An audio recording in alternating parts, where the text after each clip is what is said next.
പ്രധാനപ്പെട്ട പോയിന്റ്. ഉണ്ണി പറഞ്ഞത് വളരെ പ്രധാനപ്പെട്ട ഒരു ഹെഡാണ്. ഏതാണ്? ഈ സ്വർണ്ണ കച്ചവടക്കാരുടെ കയ്യിൽ നിന്ന് വേണ്ടത്ര നികുതി പിരിക്കാൻ കഴിഞ്ഞിട്ടില്ല എന്നുള്ളത്. നോക്കൂ ഉണ്ണി, ഞാൻ ജേർണലിസം തുടങ്ങിയ അന്നു മുതൽ ഈ ഹെഡിൽ ഈ പ്രശ്നമുണ്ട്.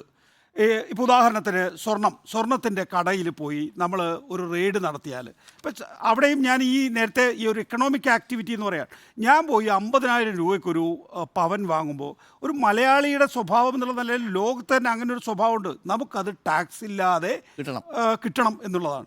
ഈ പറയുന്ന ഞാനൊരു കല്യാണത്തിന് ഒരു 25 പവൻ സ്വർണ്ണം എടുക്കുന്നു എന്ന് വിചാരിക്കുക. എന്നെ സംബന്ധിച്ചിടത്തോളം ഇൻറ്റു 50,000 വെച്ച് നോക്കുമ്പോൾ എനിക്ക് സ്വർണ്ണക്കടയിൽ കൊടുക്കാൻ കഴിയുന്ന തുക എൻ്റെ പോക്കറ്റിൽ ഉണ്ടാകാത്ത സ്ഥിതിയുണ്ട്.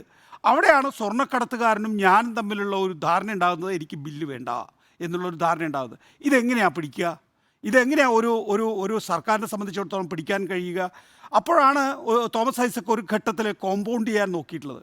കോമ്പൗണ്ട് ചെയ്ത് അതിനകത്തൊരു 3% എന്നുള്ള നിലയിൽ കോമ്പൗണ്ട് ചെയ്തെടുത്തു. ആ നിലയിൽ കുറച്ച് പൈസ ആ സമയത്ത് കിട്ടിയിട്ടുണ്ട്.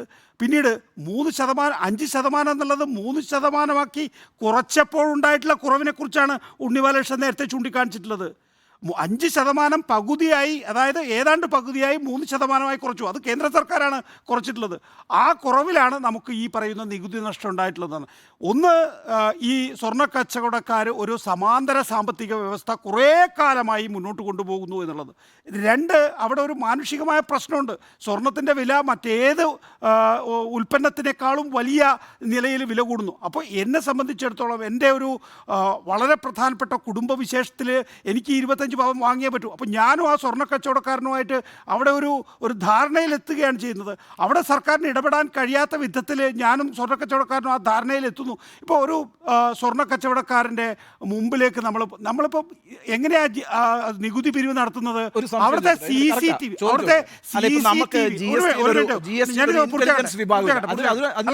ഇത് വളരെ സിമ്പിളാണ്. അതായത് ഒരു സ്വർണ്ണ കച്ചവടക്കാരൻ്റെ സ്വർണ്ണക്കടയിലെ CCTV പോലും പരിശോധിച്ചിട്ടാണ് അവിടുത്തെ നികുതി കോമ്പൗണ്ട് ചെയ്യുന്നത്.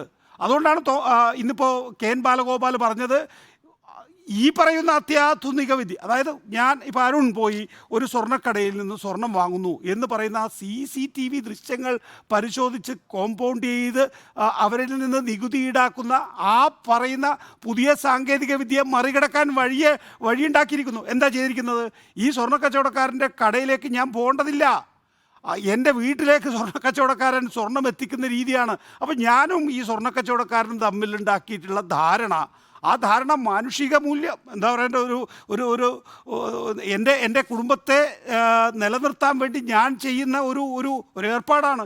അപ്പോൾ ഈ നിലയിൽ ആ മേഖലയിൽ ഉണ്ടാകുന്ന ഈ പറയുന്ന നികുതി വരുമാനത്തിലെ കുറവ് എന്ന് പറയുന്നത് പോലും യഥാർത്ഥത്തിൽ മാർക്കറ്റിൽ എൻ്റെ കയ്യിലേക്ക് പൈസ എത്തുക എന്നുള്ളൊരു പ്രക്രിയയിൽ മാത്രമാണ് അവിടെ നിൽക്കുന്നത്.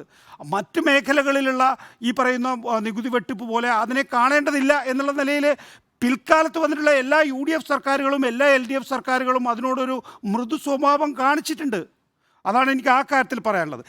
ഇത് രണ്ടുമാണ് കെടുകാര്യസ്ഥത എങ്കിൽ, അതായത് സർക്കാർ ജീവനക്കാർക്ക് അവരർഹിക്കുന്ന ശമ്പള പരിഷ്കരണം നൽകുക, ഈ സ്വർണ്ണ കടകളിലുള്ള ഈ സോക്കോൾഡ് നികുതി വെട്ടിപ്പ്, ആ 2 കാര്യങ്ങളുമാണ് കെടുകാര്യസ്ഥത എന്ന് പറയുകയാണെങ്കിൽ അത് യഥാർത്ഥ ചിത്രം വായിക്കലല്ല.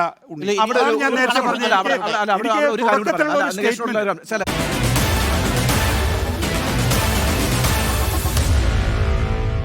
Meet the editors.